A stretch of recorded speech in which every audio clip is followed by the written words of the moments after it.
wabarakatuh. Waalaikumsalam warahmatullahi wabarakatuh. Alhamdulillah nahmadu wa nasta'inu wa nastaghfiruh wa na'udzu billahi min syururi anfusina wa min sayyiati a'malina. May yahdihillahu fala mudilla lahu wa may yudlil fala hadiya lahu. La ilaha illallah wahdahu la syarika lahu wa asyhadu anna Muhammadan abduhu wa rasuluh la nabiyya wa rasulah ba'da. Pertama-tama marilah kita panjatkan puji syukur kita atas kehadiran Allah Subhanahu wa taala.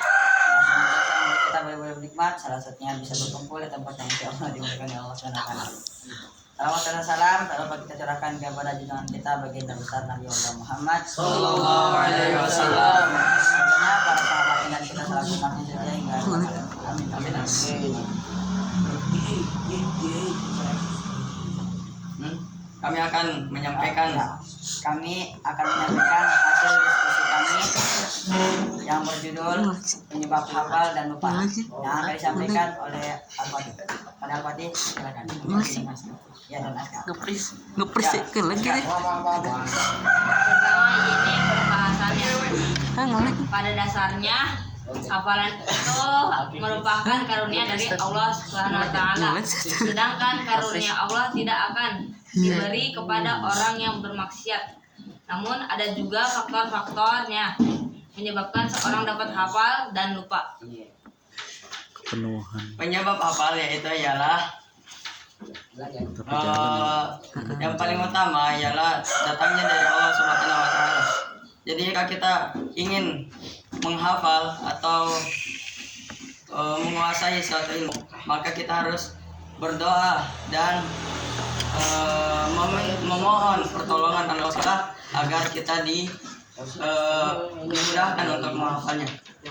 Dan adapun faktor-faktornya yaitu berdoa kepada Allah Subhanahu wa taala yang tadi saya jelaskan, dan yang kedua meninggalkan maksiat, bersungguh-sungguh dalam menghafal. Tiga, sholat sunnah di tengah malam. Sholat sunnah di tengah malam dapat membuat kita gampang menghafal, karena waktu terbaik untuk menghafal di ketika malam atau sebelum subuh. Dan yang poin kedua, faktor-faktor penyebab hafal yaitu bersiwak, minum madu, dan makan udara. Udara itu adanya hanya di Turki. Di Turki doang adanya. Dan yang terakhir itu makan kismis sebanyak 21 butir setiap harinya. Setiap hari. Jadi inilah yang dapat membuat kita mudah untuk menghafal atau mudah untuk pokoknya dan makanan-makanan ini juga akan menyebabkan kesehatan kepada kita, itu mengurangi oleh Muhammad Aska. Nah, yang ini adalah faktor-faktor penyebab lupanya hafalan. Yang pertama ialah banyak berbuat maksiat. Kedua itu gelisah, disibukkan oleh urusan dunia. Nah, ini yang kedua ialah poin kedua itu salah satunya memakan ketumbar basah, asam, melihat orang makan apel masam, melihat orang disalib, membaca tulisan di batu nisan, melewati barisan membuang ketombe basah ke tanah. Ya, ini adalah faktor-faktor penyebab bisanya lupa hafalan. Ya, jika ada yang penasaran lebih lanjutnya atau lebih detailnya itu ada di kitab Talimut Talim, pasal penyebab hafal dan lupa. Oke. Pasal 11. Dan kesimpulannya, ketika kita ingin menghafal atau memperkuat hafalan kita harus mengurangi atau meminimalisir maksiat kepada Allah Subhanahu wa taala. Karena Allah tidak akan memberikan suatu ilmu atau suatu hafalan kepada hambanya jika hambanya masih banyak bermaksiat kepada Allah. Dan adapun apa namanya, yang membuat orang hafal dan lupa selain bermaksiat, yaitu apa namanya, Tumbar basah.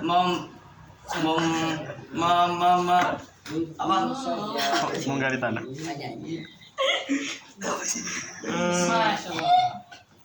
Ketika berbuat maksiat itu akan itu segala sesuatu yang bisa yaitu segala sesuatu yang bisa mengurangi lendir dan dahak dan mengurangi lemak badan, itu bisa menguatkan atau menjadi penyebab hafal kita. Dan begitu pula sebaliknya, ketika kita memakan makanan yang membuat lendir kita banyak dan membuat lemak badan kita menjadi banyak, itu akan membuat kita gampang lupa kepada hafalan kita. Kita bakal susah untuk menghafal. Ya, demikian yang bisa saya sampaikan. Lanjut, apakah ada yang ingin ditanyakan? Ya, silakan sebutkan nama dan perwakilan dari kelompok. Satu. Kan nama saya Muhammad Haikal Wali. Saya ingin bertanya mewakili kelompok 1. Ya, Saya ingin bertanya terkait penyebab hilangnya hafalan ya, penyebab lupa tadi.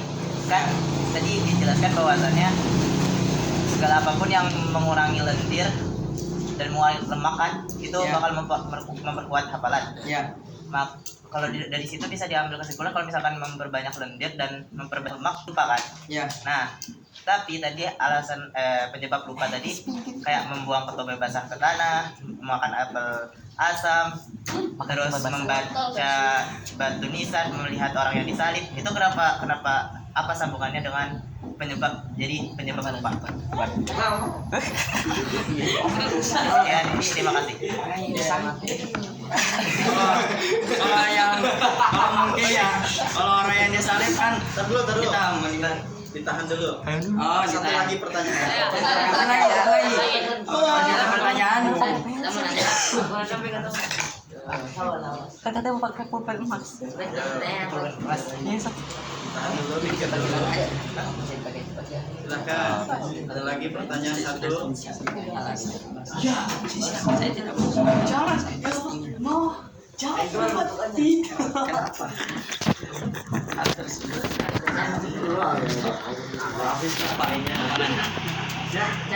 Alamak, Google.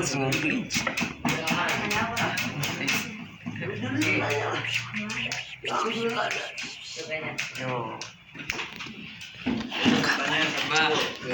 Ayo. Yang ingin bertanya. Tadi kelompok berapa tuh? Ayo. Kaisan. Dari kelompok berapa? Ma. Yang ingin bertanya. Pak. Apa yang dimaksud dengan udara Turki? Hah? Apa yang dimaksud dengan udara Turki? Udara Turki. Kundaran. Kundaran. Itu yang dari Turki itu loh. Yang hanya dari Turki. Makan kundar. Dalam kurung kenyang. Itu pokoknya. Ya, udah. Oke.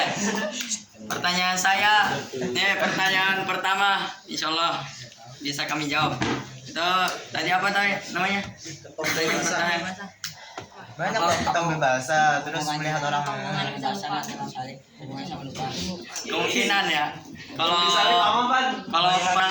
Kalau yang orang yang disalibkan itu dia nggak pakai baju.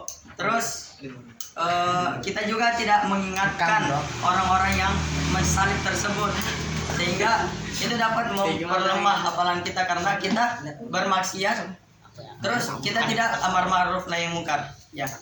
Yang selebihnya saya sudah mencari alasannya di kitab Ta'lim wa Ta'lim, tapi alasannya itu saya kurang ngerti apa maksudnya dari hal tersebut. Jadi mohon maaf saya tidak bisa jawab. Lanjut. Pertanyaan kedua akan dijawab oleh Aska. Yang dimaksud apa sih? Kendaraan dari Turki. Saya akan menjawab itu apa itu kendaraan dari Turki. Itu bisa disebut Kayak Kemenyan. Kemenyan. Darah.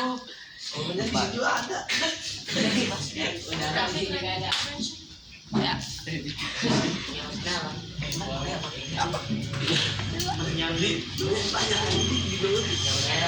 Tapi di sini dihususkan Kundara yang menguatkan hafalan itu Kundara yang dari Turki.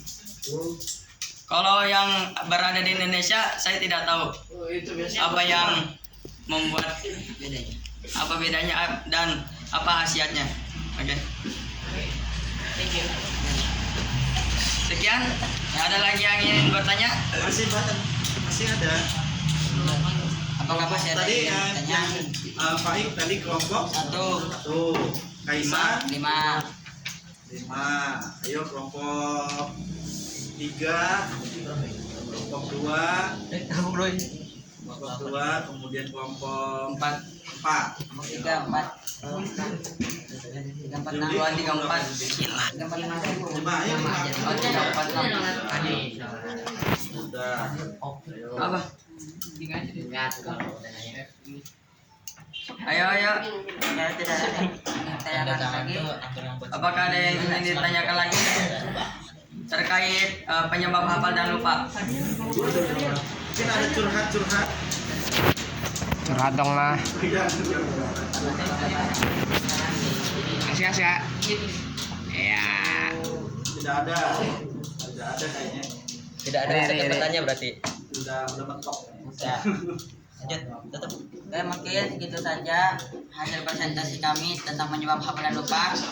Kurang lebihnya mohon dimaafkan. Wassalamualaikum warahmatullahi wabarakatuh. Waalaikumsalam.